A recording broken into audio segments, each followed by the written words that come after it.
Hello everyone, welcome to today's UFMRM webinar. Today we have the speaker from Dr. Luke Smith from Newcastle University, who recently got his PhD, and he has done a lot of interesting work about parallel computing. So it's our pleasure to have him to talk about his research on today's webinar. With no ado, I would like to ask Luke to start the talk, and then we will have the question. If you have a question during his presentation, just please type in the conversation. Otherwise, you will have the opportunity to ask your question when he finishes talk. And Luke, the floor is yours. Thank you, Albert. I'll just start the presentation now. Just give me a second.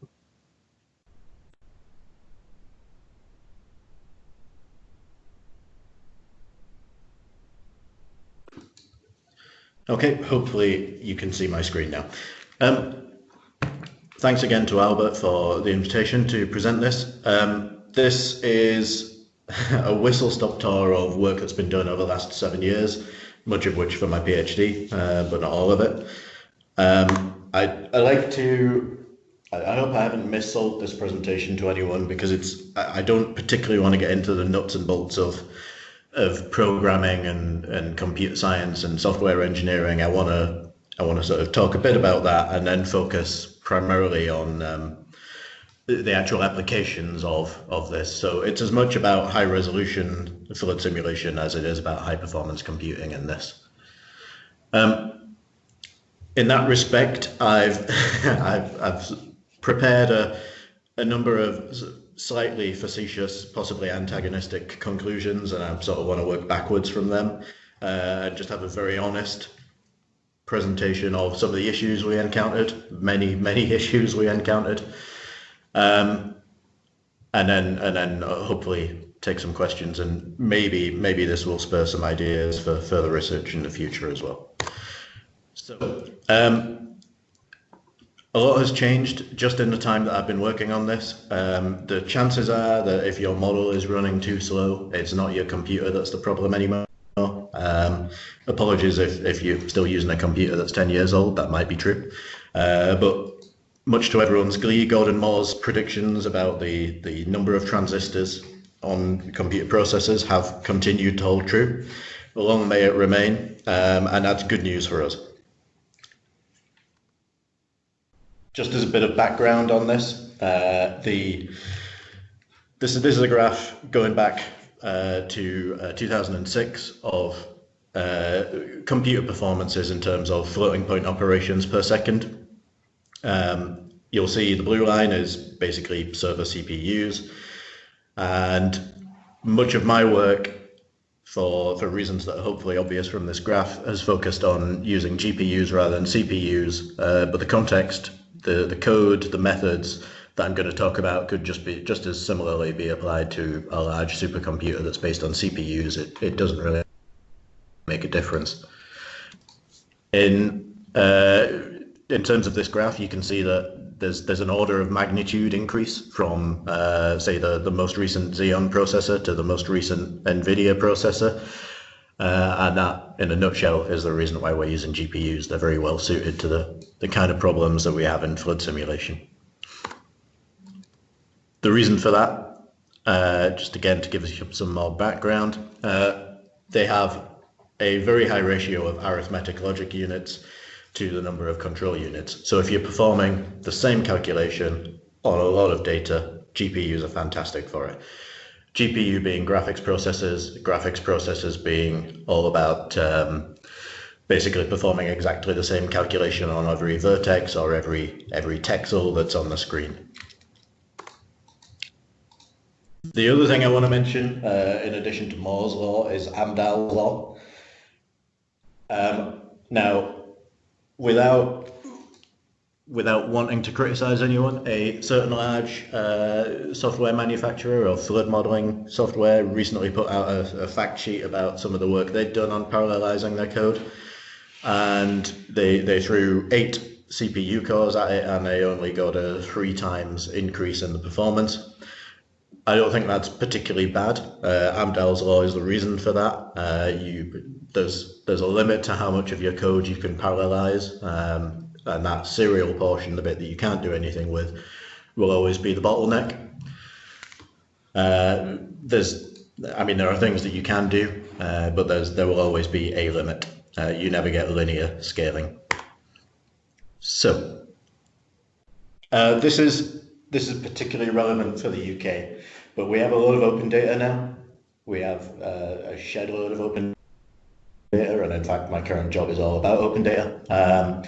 We don't have so much in terms of transparency about the methods. So we've got a lot of meteorological data on river levels, rainfall, things like that, and we've got open data on the flood extents that have come out of the models, and everything in between is still a bit of a black box with maybe a couple of technical reports that might be on some government website.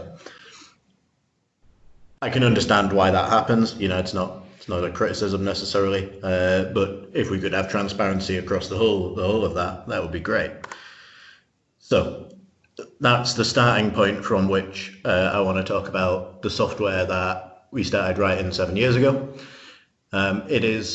It's a research tool primarily. It's not intended for people to pick it up and start running with it in consultancies. There's been a little bit of that, but not so much. We intended to make a piece of software that was CPU or GPU agnostic, and wasn't tied to a single manufacturer of hardware, wasn't tied to a single form of supercomputing architecture or any of those things. And for that reason, it's cumbersome and a little bit difficult to use, but it will run on everything from your normal laptop up to a reasonable supercomputer. In terms of the mechanics and the mathematics, there's nothing too revolutionary about it. It's a finite volume solution to the shallow water equations on a Cartesian grid. Other GPU-based models are available, and they don't all use Cartesian grids. And then the other side of things is we also put together a suite of tools to build models automatically, or at least get you started on a model from some of the open data that's now out there for the UK. So in terms of what this actually looks like, there's a graphical interface that was on the previous slide. There's 3D visualizations that are primarily used to impress people with pots of money. And then the actual gubbins, we have a sort of multi-threaded bit that focuses on coordinating all of the work. And then a model which it's actually code that's compiled on the fly so that we can take bits in take bits out and put bits in based on the model that you actually need. And then there's 3 numerical schemes to, broadly speaking, cover all your bases for everything from fluvial flooding to pluvial flooding and surface water, dam breaks, and potentially, although we haven't done a huge amount of work on this, tidal applications. I talked about Amdahl's law earlier, and I don't want to dwell on this graph, but the important thing here is the numerical scheme itself is actually quite simple. Okay, the maths might be reasonably complicated, but the process is quite simple. You update your boundaries, you calculate the fluxes, and you apply the consequences of those fluxes to your cell states, and then you find your time step with the CFL condition, and then you advance the overall simulation time. There's a few other things you've got to do for a model, like load in configurations, write some output files, tell the user when it's going to finish, but all of that stuff's much less important, doesn't need to be particularly nippy. So we focused on this bit over here, and this bit is entirely parallelized. It could be improved, but it's entirely parallel. So the actual numerical model will run completely parallel, and that hopefully should mean that we get good scaling. I'll admit at this point we haven't tried it on what you might consider a full supercomputer, because supercomputers tend to be in quite high demand. We've tried it on, say, up to 16 processing devices. All of that I've just talked about is specific to one processing device. on one computer, and then the next step would be to take it to multiple computers with multiple processing devices. So then we enter the murky world of domain decomposition. And we have to sling data around from one server to another on a network, and for that we basically use MPI. So that graph on the right shows the multiple levels of parallelism in here, and this graph shows the same thing really. We have the individual GPUs, these could be CPUs, it wouldn't matter, with their bit of the domain. We have multiple domains on a single server, and then we have the overall domain, which is the entire picture that you want to get at the end, and data has to cross over between them. Domain decomposition is actually pretty simple in this context. The CFL condition means that an error would only propagate one row at a time. So as long as you have enough rows in terms of overlapping subdomains, then you can always correct for those errors. And we've experimented fairly heavily with different ways of doing that synchronization, including not explicitly synchronizing time steps. So domain A would have a different time step to domain B. If you go down that road, you have to predict an appropriate point in the future to synchronize data before you run out of spare rows. And that is really quite difficult because it's pretty much a guessing game. But it is possible. We've shown that it can be done, but we haven't shown that it's necessarily a good idea. It caused us a lot of headaches. So this is just an example. This is a single domain with a divide down the middle. You can just about make out that actually there are some overlapping rows in there. And this is just a simple test case of water sloshing around in a bowl. So just to show you, you get exactly the same results. And that's kind of all I want to say about the actual software and how it's architected, because you can go and read the code if you really struggle to sleep, or you can read the papers, and that all the gritty detail is in there. And the rest of it, I want to talk about the applications, because they were just as problematic, I think, as writing the actual software. So cities are complicated, obviously. The main thing that we started to do is to look at really high resolution models, beginning with the fluvial example. So this is Carlisle in the northwest of England. It is, well, the headwaters of the River Eden are basically mountains, about the biggest mountains, in fact, one of the biggest in England, and all of that water ends up in Carlisle, and then a short way downstream of Carlisle is the sea. So it floods. And in 2005, they had really bad flooding. They actually had really bad flooding again quite recently, but not quite as bad. After 2005, they invested in a lot of defences. So this work predates those defences going in. There were some defences, but they weren't the upgraded ones. The blue area there is a survey of the flood extent from the Environment Agency here in the UK, and the black dots are a combination of the Environment Agency's survey data and the University of Bristol. So I don't know how well this video will work through this, but it's your typical flood event. It spills over the defences that are right next to the river into primarily grassland, and then it gets to a point where actually that's been overwhelmed. It's not just as simple as too much water. There were some structural failures. There were some walls that fell over and things like that nobody necessarily expected. But the interesting thing with this is we ran simulations from 25 meters. 15 meters, 10 meters, 5 meters, and down to 2 meters. This work's quite old now. We could probably run it at 1 meter quite comfortably now. The green dots are the same survey points, and you see that the 2 meter results are great, but actually the 10 meter results, they're not too bad either, when you just look at the overall flood extent.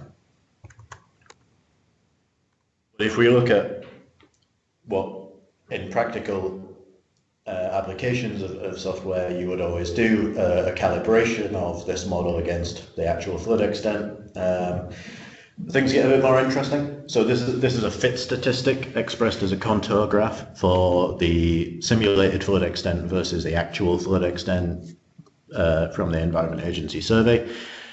And we vary the floodplain Manning's N and the channel Manning's N.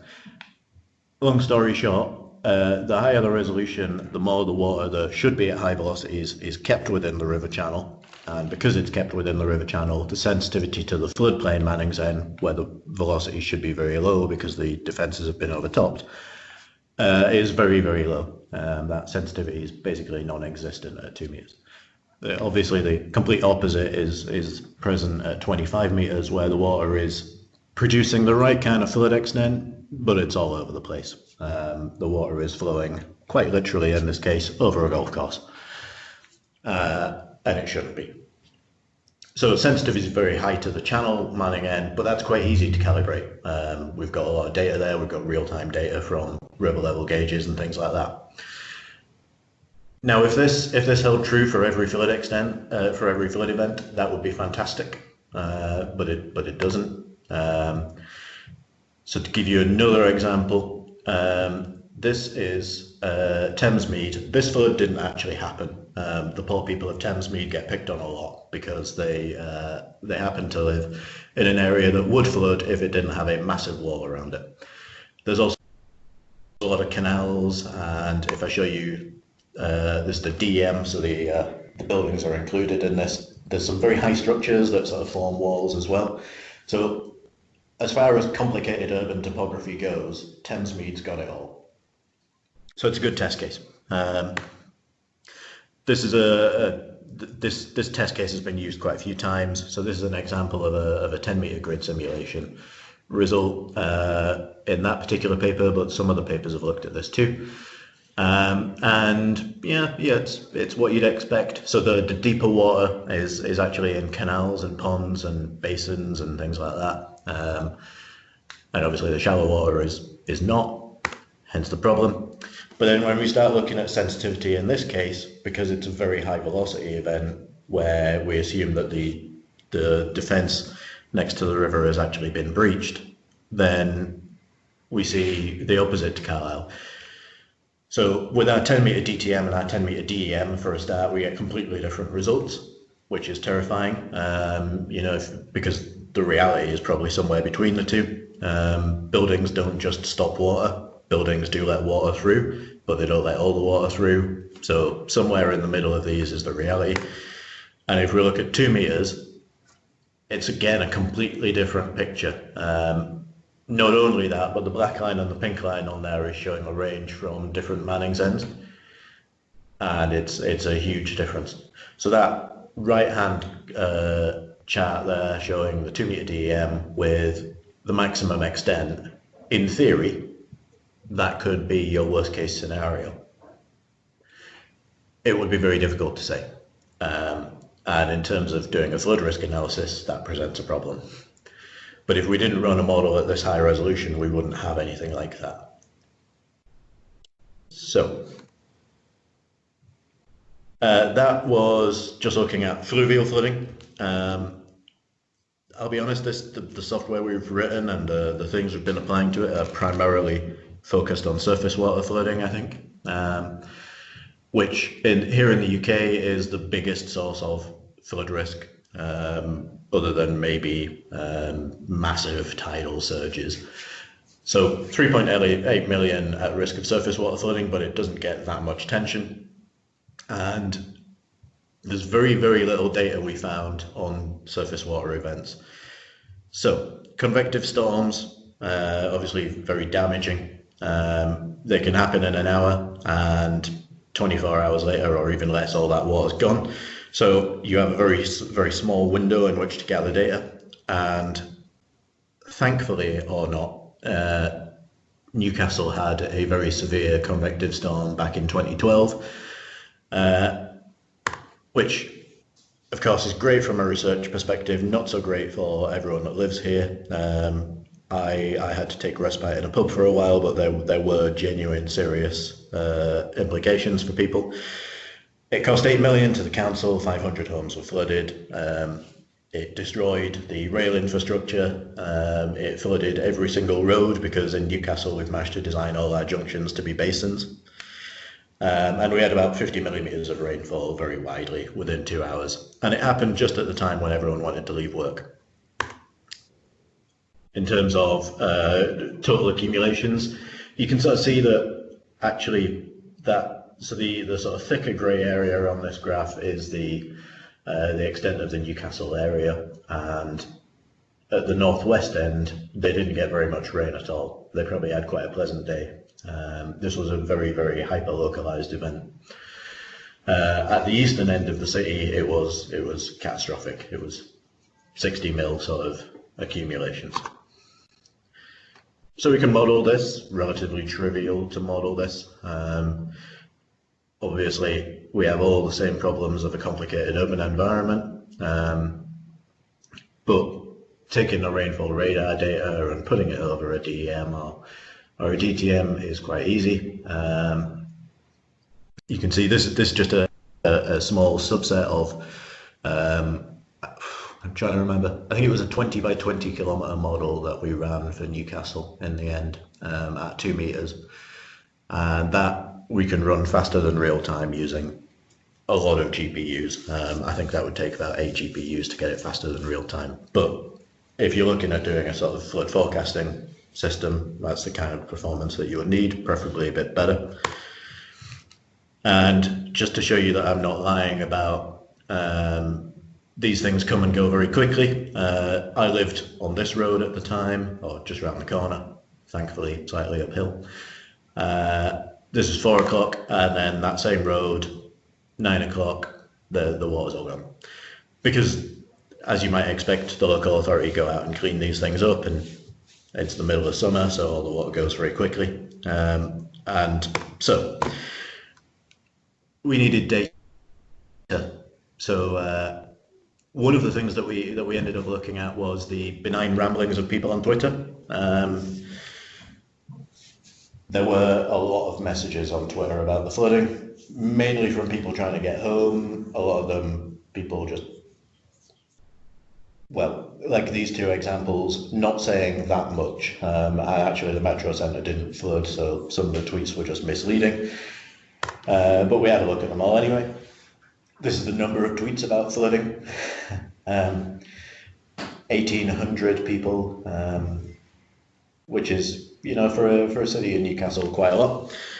And then in August we had a similar event again, but it didn't happen at peak time. It happened on a Sunday. Everyone was in church, I presume, and I think it to some extent this goes to show that you can't rely on social media as a source of data. There's a lot of people looking at this. It's a very active area of research, but if you look at social media, you are dependent on people of a certain class, people of a certain age, and people who live in certain areas, and probably not the people whose homes are being flooded, because they're more likely to be looking at other things like their home being flooded than tweeting about it. So going back to open data, since that event, we have open data rainfall radar now. And in a completely Orwellian way, we also archive CCTV footage for this kind of purpose, to look at flooding across the region now. These are still images, and we're not actually looking through people's windows. But next time, if this ever happens again, hopefully we'll be better prepared.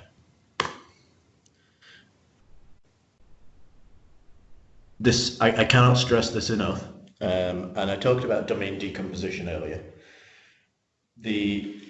One of the things that we haven't started to look at, that I think everyone hopefully would agree would be worthwhile, is the world is not two-dimensional, and if you start going down a domain decomposition route, you can start to actually represent that. So bridges flood, and that means the water is being conveyed on top of the bridge and underneath. There's obviously the entire subsurface drainage infrastructure, roofs leak, all of these things. cities are very complicated. And without dwelling on it too much, I don't think flood models at the minute, certainly the way that we do them, and maybe with the data that we have available, can deal with either of these cases. So the left is something that it's only a small amount of water, but actually that's a train station, so that was pretty catastrophic because it closed it. And on the right hand side, the water is being conveyed above that subway, as well as the actual flooding within it. Walls collapse, pretty self-explanatory there, that wall's just collapsed. Massive sinkholes open up. This train line didn't flood, but the water went straight the way down it. And so if you don't have a model that's capable of representing that movement of the water, something that, you know, a sort of GIS-based model where you just get the end result of where the water would pool, then it's not going to capture this. The velocity is as important as the depth. And this took out a lot of the electricity infrastructure along the railway line in the process. And then my favourite picture, this is a bridge. This is one of Robert Stevenson's bridges, and the bridge has flooded. It's a bridge over the river, and the bridge has flooded. And I think you'd be very hard pushed to find any model result that shows that that's at risk of happening. So these are the kind of things that I would like to look at. Sticking with this Newcastle event, so the council conducted a survey after the event of those who were affected by it, and they asked whether or not their property was flooded. Now, some of those might not want their insurance premiums to go up and things like that, so they might lie. But if we assume for a second that actually they were telling the truth by and large, and look at various simulation runs and whether or not the models said certain areas around their property were going to flood, the results are quite interesting. So, as you might expect, the really coarse resolution is pretty rubbish. And I'll just ignore them. This is whether or not the road outside someone's house would flood. So they were asked specifically about the road outside their house and working out just what that is, particularly in, say, parts of Newcastle where people don't have roads outside their houses but still said it flooded, is interesting. But the sort of 2 metre results, 1 metre results, not too bad there. A lot of correct negative and a lot of correct positive agreement between what they said and what the model said. Then if we look at pavements, it's a little bit worse. And then if we look at whether or not people said their house flooded, actually the results are pretty terrible. So we get more wrong than we get right.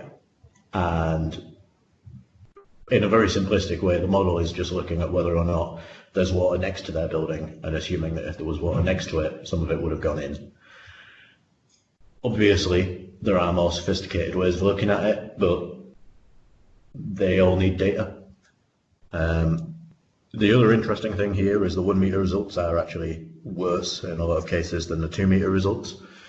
The reason for that being that this is LiDAR data and 1 metre data is including some of the artifacts because of the sampling rate that they've used, and that's causing some of the water to puddle in places that it shouldn't. Finally, my software might make you fat. There's a reason I'm saying this. So the more energy you have to put into configuring a model using some model configuring software, using software, the more likely you are to go and eat cake, as a professor in America has proven. And the point I'm trying to make here is this software is not, it's not tested in the same rigorous way as maybe the industry standard stuff is. It's very much research software.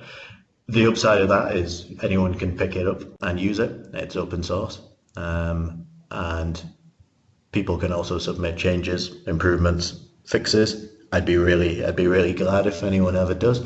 But failing that, just some ideas would be useful too. Yeah, nobody likes playing with XML files. That's all I want to say, really. That's a very, very quick run through of absolutely everything I know. Okay. Any questions? Thank you very much, Luke. So do we have any question from the audience?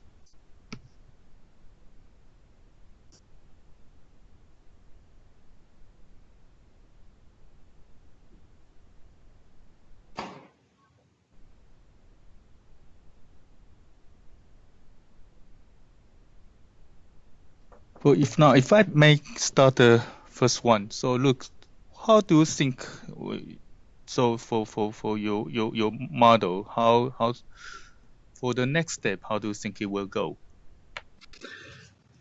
I think there's two things that I don't think have been fully explored. That they might be dead ends, but I think they need some attention. The first is how important the drainage network actually is to surface water flooding. We know that urban catchments don't respond in the same way as topographic catchments. Water gets moved around between boundaries that it wouldn't otherwise get moved between. And the other thing is this impact of bridges and railway tunnels and things like that, moving water around, that we only tend to look at the top level at the minute. Mm-hmm.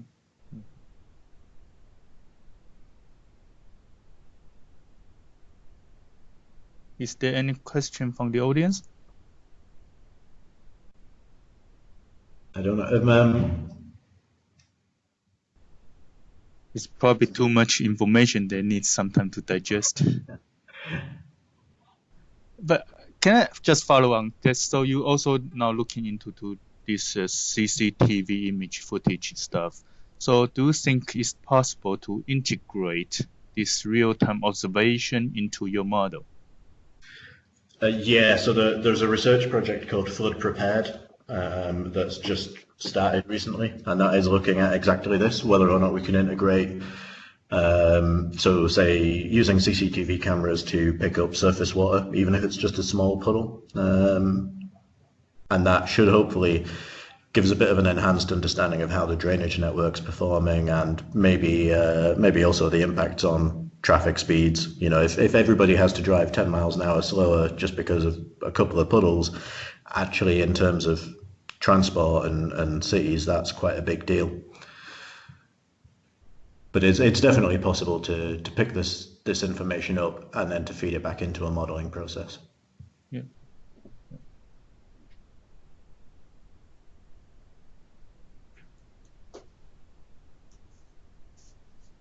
Do you have any questions?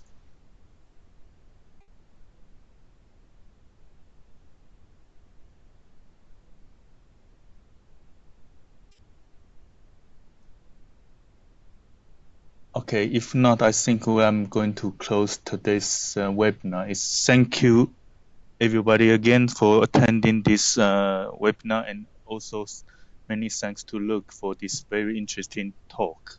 So I will keep you updated for any news about this webinar in the future, and you will hear us very soon again, and hopefully I will see you next time on the next webinar. Thank you very much. Thank you.